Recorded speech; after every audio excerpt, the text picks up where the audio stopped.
Alors il y a des vrais moyens de se renseigner, enfin je veux dire maintenant on le sait, ces poissons sont connus, on sait ceux pour lesquels les stocks sont particulièrement en danger, ceux pour lesquels les stocks sont pleinement exploités, surexploités et ceux qui sont encore durables, enfin ceux où il y a suffisamment encore de poissons pour qu'on puisse les pêcher de façon correcte, si bien sûr on les pêche de façon raisonnée, ça c'est toujours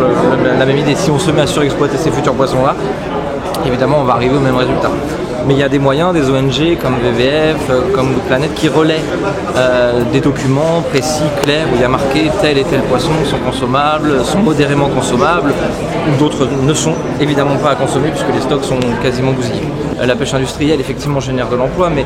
tous ces gens-là ont des compétences, ont des capacités qui sont très largement réutilisables dans une pêche plus artisanale, plus raisonnée.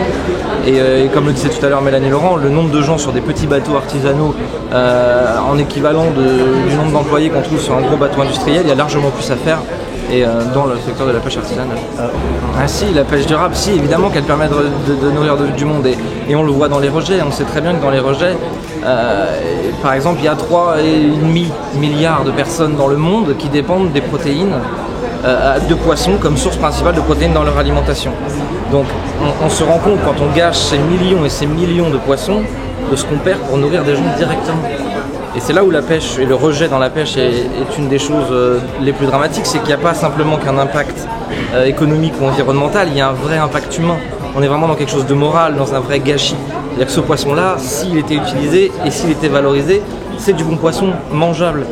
Donc si on pêchait correctement et durablement, on nourrirait des gens avec ce poisson. C'est là le pire du truc, c'est que on dépasse les considérations écologiques, on dépasse les considérations environnementales, on est vraiment sur quelque chose d'humain, de moral, d'éthique presque. Donc là, c'est là où vraiment c'est quelque chose de très important.